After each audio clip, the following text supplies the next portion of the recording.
Shalom Yatsmani. Woohoo. Apa nih? Apa nih kira-kira? Kok udah ada 3 orang sih yang ketawa bagaimana ini? Gak tahu, itu satunya siluman kayaknya kan. Oke. Sebelum perkenalan, kita mau sapa dulu buat teman-teman The Yaps yang dimanapun saat ini berada. Yeay, mau pagi, siang, malam mendengarkan ini supaya kalian tuh bisa sedikit have fun. Bukan sedikit ya, tapi selalu. Sangat have fun. Iya, benar banget. Karena di podcast The Yaps ini kalian akan mendapatkan berbagai macam pencerahan hidup Asik. yang akan membuat hidup kalian menjadi lebih bijak, Lebih positif. lebih positif. Iya juga. Benar. Bijak, positif. Pokoknya untuk semua isu-isu di dewasa muda coba kita akan angkat di podcast The Yaps ini. Yoi. Iya, ya. Apakah The Yaps itu? Asik. Kak Acun Karena gue yang dilempar gitu ya. Nggak apa-apa Pak. Untung saya bisa bales nih sekarang. Iya. The Yaps itu adalah satu podcast dari komunitas dewasa muda, yaitu Yabes. Yabes itu apa? Yabes adalah singkatan dari komunitas dewasa muda yang artinya adalah Young Adult Bethlehem Society. Akhirnya tidak salah. Akhirnya nggak salah ya kayaknya. Iya, nggak kayak episode 1-2 masih berpikir ya apa itu Yabes gitu nggak? Masih berpikir karena masih jet lag kan. Oh, iya. Habis pulang dari Korea gitu. Oke lah, nggak usah lama-lama lagi. Di episode ketiga ini, The Yaps akan membahas seputar family, new family. Yes. Dengan judul New Member in New Family. Dan seperti yang kalian tadi udah dengar, ada suara-suara yang mungkin tidak asing lagi. Suara yang tadi saya katakan siluman, ternyata bukan siluman guys. Di sini ada penampakannya sendiri, bisa langsung kita perkenalkan langsung. Kita duluan. Kita duluan. Iya, kita duluan. Selalu kita duluan. Oh. Jangan lupa. Atau mau bintang tamu duluan. Kita duluan aja deh. Oh iya. Aku Acit. Dan saya Randy. Yeay, dan kita punya grogi ya. Iya, ini mau jet lag ini kayaknya, jet lag Iya, semua iya. ya. Kita punya bintang tamu atau narasumber terpercaya kita yang baru-baru ini menikah. Seorang artis Korea yang sangat hidup bahagia di Indonesia. Dia adalah. Kita sambut. Hai, nama saya Ria. Aduh, itu dia pelan banget guys. Ya, Pura-pura malu dulu dong. pura-pura malu ya. Pura-pura belum kenal. Iya. Iya benar. Oke lah, Cece Ria. Yo, Ria Meliani. I'm here. Tapi by the way, aku bukan artis Korea ya. Salah. Karena muka aku gak kayak Korea banget sih, lebih ke Chinese gitu, sipit banget mataku. Berarti Japanese. Iya, bisa juga. Bintang film Jepang. Oh. Ya wis langsung. Agak To the point. Jadi kita akan membahas seputar yang tadi udah lo bilang, yaitu New Member in New Family bersama Ria Meliani yang akan sharing tentang pernikahan Oke. muda. Nggak pernikahan muda sih ya. Maksudnya yang baru-baru dia jalani sebagai Ya seorang. masih umur Iya, jagung masih lah ya. kecil umurnya, masih sedikit. Ya masih Iya, suasana honeymoon. Iya, Iya. benar banget. Pasangan baru lah. Iya. Iya, boleh dong di-sharingin dulu tentang yang baru-baru jadi keluarga baru. Oke, jadi aku menikah itu di awal tahun 2020. Jadi sekarang sudah 1,5 tahun mengarungi bahtera rumah tangga bersama suami saya, seorang drummer terkece dari gereja GBI Bethlehem bernama Diomas Jaya. Agak heboh ya di podcast kali ini, di episode Ya ketiga sedikit ini. pamer ya. Untungnya bukan bahteran loh. Oke lanjut. Silahkan. Oke, lanjut Kak. Oke, tadi sudah berapa lama menikah? 1,5 tahun. Kemudian ya adalah penyesuaian yang harus dilakukan antara suami dan istri. Tapi untuk khusus kali ini kayaknya lebih deep tentang istri ya, Iya. tentang karena aku wanita, jadi aku menjadi seorang istri. Begitu. Ya perubahannya cukup signifikan ya, apalagi aku dengan sifatku yang cukup mandiri selama waktu single sebelum menikah maksudnya. Kemudian sekarang sudah menikah, sudah pasti harus ada yang diperhatikan. Kalau dulu kan memperhatikan diri sendiri aja gitu loh. Iya. Kalau sekarang kan harus lebih memperhatikan suami gitu. Nggak boleh cuek. Kalau dulu masih pacaran ya perhatian, tapi tetap apa-apa segala sesuatunya jalan sendiri-sendiri gitu. Terus ngambil keputusan juga sendiri-sendiri. Ya banyaklah penyesuaian yang harus dilakukan gitu.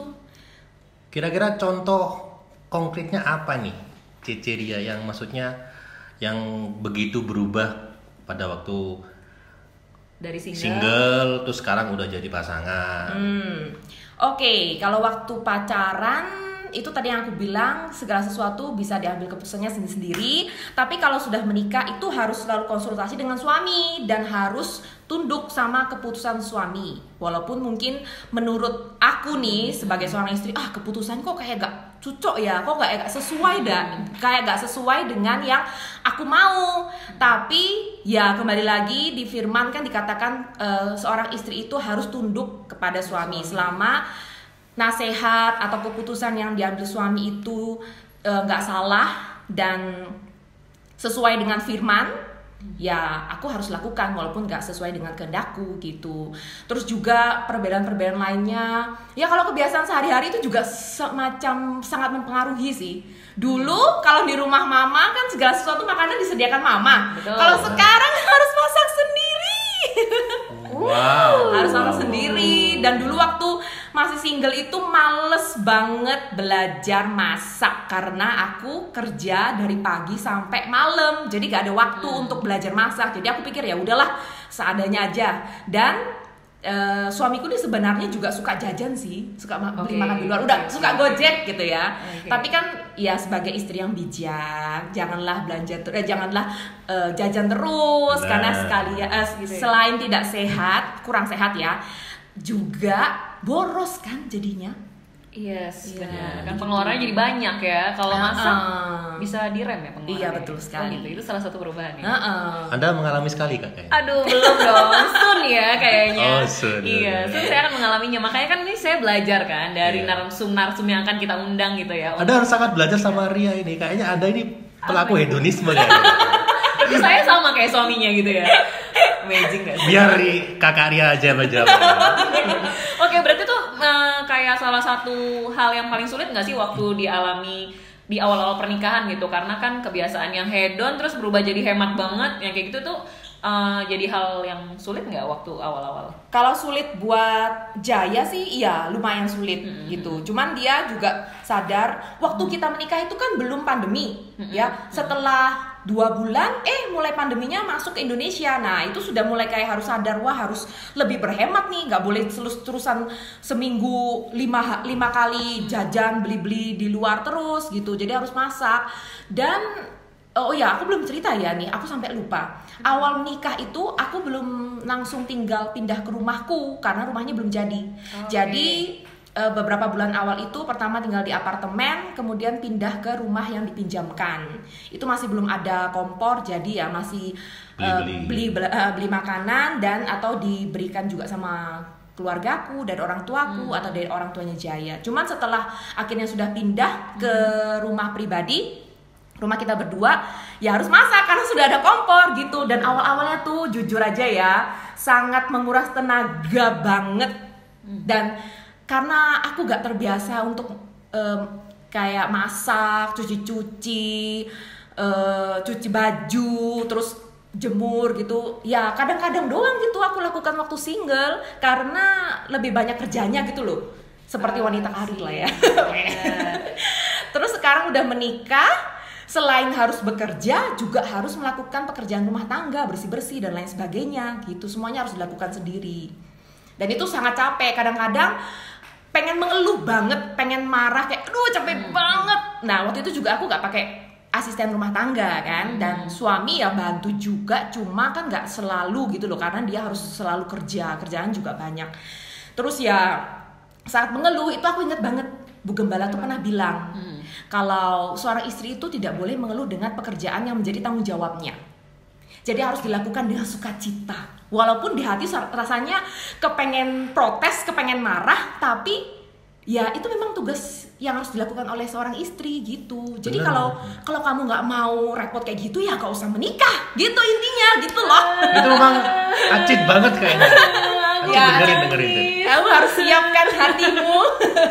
Tapi Ya ampun. setelah beberapa bulan akhirnya sudah bisa menyesuaikan diri karena mulai dilakukan dengan sukacita. Ya kalau bisa, biasanya sih tipsku ya supaya nggak ngedumel itu nyalain musik praise yang kenceng. Ya misalnya lagunya NDC gitu, atau lagu-lagu yang praise lah, pokoknya yang bikin semangat gitu sambil muji Tuhan. Jadinya kan sungkan kalau mau ngedumel sama Tuhan.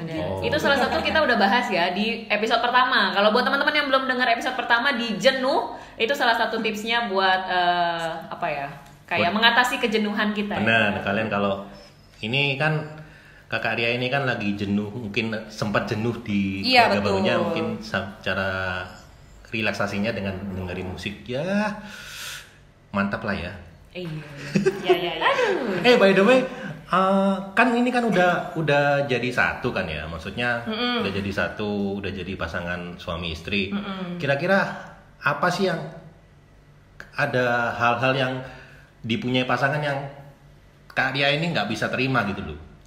Kebiasaan-kebiasaan apa yang mungkin bertentangan dengan Kak Ria? Oke, gini.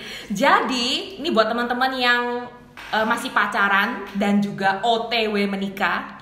Jadi kan pasti ya kalian itu sudah melihat bibit bebet bobot dari pasangan. Jadi pasti sudah tahu kekurangan pasangan itu gimana, kelebihannya gimana. Nah, tapi jangan sok tahu guys. Karena kita ini kan nggak tinggal 24 jam dengan pacar, ya kan? Yang kita cuman ya palingan kalau kerja bareng ya paling 12 jam atau 10 jam bersama. Terus kalau kerja sendiri ya ketemunya paling cuma 4 jam atau 3 jam kalau pas kencan. Nah, nggak 24 jam gitu. Jadi nggak tahu aslinya itu dia seperti apa, ya kan? Tapi kalau seandainya benar-benar diperhatikan, misalnya kekurangannya apa ini? Kalau si Jaya nih kekurangannya dia itu sangat workaholic. Ya, ya dari dulu itu workaholic banget dia. Itu kekurangan ya workaholic? Kelebihan tapi juga bisa kekurangan. Menurut saya karena kalau bekerja yang terlalu berlebihan kan jadinya bahaya gitu ya. Iya, kurang baik. Segala sesuatu yang berlebihan itu kurang baik. Kalau kurang baiknya waktu dia masih belum menikah dengan aku itu yang kulihat contoh ininya aja ya, kayak contoh sepelenya itu jadinya dia kurang bisa merapikan kamar tidurnya. Itu awalnya belum bisa terima ya. Itu awalnya aku sudah tahu, Wak. Kok ini kamarnya kok berdebu banget ya? Kan aku ini orangnya sangat bersihan sekali, by the way. Sangat mencintai kebersihan gitu. Jadi waktu pacaran itu masuk ke kamarnya sebenarnya rapi aja kamarnya, nggak berantakan. Cuman karena dia sibuk banget kerja, jadinya berdebu gitu. Terus aku pikir ya mungkin karena sibuk kerja ya. Tapi setelah menikah akhirnya kelihatan deh, rupanya dia memang kurang suka untuk bersih-bersih gitu. Jadi kalau misalnya di rumah nggak kerja, dia banyakan mager, HP-an. Terus aku nyuci WC, aku ngepel-ngepel, dia hanya berbaring di tempat tidur. Karena itu memang kewajiban seorang wanita kan? Enggak dong. Enggak loh ya. By the way itu rumah kan dibayar bersama ya. Maaf saya salah. Nanti kita nggak bisa tuh bahas apa sih yang menjadi kewajiban istri, apa yang menjadi kewajiban kayaknya sepenting itu. Sudah kita nggak saling bertanya. Benar. Benar. Di next podcast ya Pak ya. Oke lah. Nah, stay tune. Benar. Kalau tadi kan soal sama pasangan kita, ini kita lebih deep lagi. Jadi soal keluarga pasangan kita, gimana sih rasanya atau seberapa dekat juga, seberapa sering komunikasinya Ciria tuh sama keluarga pasangan, sama keluarga suami, keluarga Jaya ya gitu. Untungnya sih puji Tuhan dari sejak menikah itu, sejak pacaran maksudnya, sejak pacaran itu sudah deket. Jadi dari awal pacaran itu sudah langsung dikenalkan dengan keluarga inti dulu sebelum keluarga besar. So dikenalkan, kemudian kalau misalnya mereka liburan itu aku selalu diajak. Jadinya sudah mulai dekat itu dari sejak pacaran. Terus juga biasanya kalau Imlek atau ada acara-acara tertentu, ulang tahun mamanya Jaya atau papanya gitu juga ngundang dari keluarga besar semua. Jadi udah dikenalkan dari sejak pacaran. Jadi dari pacaran itu sudah kenal dekat lah. Jadi kalau sudah pas menikah itu puji Tuhannya udah deket gitu. Jadi penyesuaiannya itu sudah sejak mulai pacaran. Gitu. Untungnya puji Tuhannya. Tapi Sebenarnya kalau case pada umumnya nggak semua kayak gitu ya. Iya, Nggak semua langsung dikenalkan kepada orang tua atau keluarga besar gitu. Jadi lebih struggled lah ya kalau pas sudah menikah terus masuk ke keluarga baru, jadinya lebih sulit gitu untuk adaptasi. Oke. Tapi kalau untuk silang pendapat atau apa ya sebelum pernikahan mungkin kayak restu gitu juga nggak sih? Pernah maksudnya pernah susah nggak sih dapetin? Pernah nggak disukai nggak atau nggak Iya, disetujui atau gimana? Benar, gitu? penolakan lah ya. Penolakan. Kalau dari aku untungnya puji Tuhan tidak ya, tapi dari Jaya pernah. Jadi awal sebelum kita pacaran itu Jaya pernah tidak disukai oleh mamaku. Jadi sebelum kita pacaran mamaku tidak setuju kita melanjutkan pertemanan kita itu ke jenjang pacaran, dan kita tetap nggak lakukan. Dan waktu itu ya kita berdoa minta Tuhan buka jalan. Kalau seandainya memang kita tidak bisa dipersatukan dalam jenjang pacaran itu karena karena mamaku nggak setuju, ya kita nggak teruskan. Tapi kalau suatu saat Tuhan buka jalan, Tuhan buka hatinya mamaku, akhirnya menerima gitu, ya kita lanjutkan gitu. Terus puji Tuhannya, Tuhan membuka jalan, tiba-tiba kayak gak ada apa-apa, mamaku tiba-tiba senang sama Jaya gitu dan menerima. Ya udah, kalian nggak apa-apa pacaran. Tapi mamaku tuh dari awal udah ngomong kalau ini jangan buat main-main ya, jadi harus serius gitu. Ya sudah, akhirnya kita benar-benar serius. Itu kalau udah pacaran. Tapi kalau pas sudah menikah tidak ada penolakan sama sekali. Puji Tuhannya begitu. Jadi dari keluargaku sangat menerima Jaya, dan dari keluarga Jaya juga sangat menerima aku. Tapi ya sekali lagi ini kan pribadiku ya. Cuman ada juga lah case yang aku tahu gini guys. Jadi ada beberapa orang yang pernah cerita curhat ke aku kalau sangat sulit banget adaptasi dengan keluarga pasangan karena mereka menolak, kayak kurang suka gitu loh. Ada yang kurang suka, ada yang benar-benar malah nggak suka gitu. Jadi itu sulit dan cukup menyedihkan ya, karena kan keluarga tidak diterima keluarga itu hal yang cukup menyakitkan ya. Agak berat ya. Agak berat ya. Kalau ada orang kayak gini tuh, aduh, semakin berat. Tapi ya kita membahas ini tuh juga supaya siapa tahu yang teman-teman mungkin yang juga mengalami hal ini, ada yang tidak diterima dengan baik dari keluarga pasangan, itu jangan kecil hati. Kalian nggak sendiri kok, masih banyak orang juga di luar sana juga mengalami hal yang sama gitu. Kalau orang-orang yang cerita ke aku, itu malah mereka jadikan sebagai batu loncatan untuk semakin dekat dengan Tuhan. Karena yang bisa mengubah hati dari keluarga pasangan untuk bisa menerima itu kan hanya Tuhan, ya kan? Walau ya gini ya, aku juga memberi saran supaya misalnya seorang istri, kalian yang seorang istri gitu mendengarkan ini, jangan terlalu memaksa atau menuntut suami untuk selalu membela gitu. Kadang-kadang suami tuh bingung jadinya mau bela mana nih, mau bela keluarganya dia atau mau bela istri gitu kan. Memang sebenarnya harusnya membela istri, tapi tidak semua suami akan sanggup melakukan itu. Dan juga sebaliknya ya, bukan cuma case istrinya yang ditolak, tapi suami juga bisa ditolak gitu. Dan nah di momen itulah tuh orang yang cerita ke aku ini, dia jadi hanya mengandalkan Tuhan. Nah ya gimana juga ya, dari manusia kan kita tidak bisa mendapatkan yang kita butuhkan sepenuhnya gitu loh. Dan dia mendapat pertolongan Tuhan untuk tetap mengasihi keluarga pasangannya, walaupun sampai sekarang juga masih belum diterima. Ya nggak tahu sampai kapan, akhirnya bisa terima, tapi dia tetap mengasihi. Nah itu bagian yang agak sulit ya, tapi harusnya bisa. Kalau bersama Tuhan itu segala sesuatu pasti tidak mustahil. Amin. Luar biasa sekali ya. Jadi ya proses setiap pasangan beda-beda lah ya. Benar. Iya betul. Dan perjuangannya pun juga beda-beda gitu. Ya ada yang instan langsung nikah langsung diterima sama keluarganya. Iya. Ya, kayak Kak Ria ini kayaknya mas dari awal udah dapet persetujuan. Iya, puji Tuhan jadi gitu. enak. Tapi memang untuk case-case yang di luar itu yang Kak Ria ngomong, ada orang-orang yang ditolak ya itu mereka memang tetap harus struggling sih ya. Iya. Yes. Kayaknya Ajit sedih banget. mau menyampaikan sesuatu. Apa lagi? Nggak ada, udah kita mau langsung tipsnya ya. Tadi udah sedih-sedih banget ya. Sekarang kita mau ngasih tips untuk bisa menyesuaikan diri di dalam keluarga baru. Benar. Yeay. Kira-kira apa aja sih tipsnya?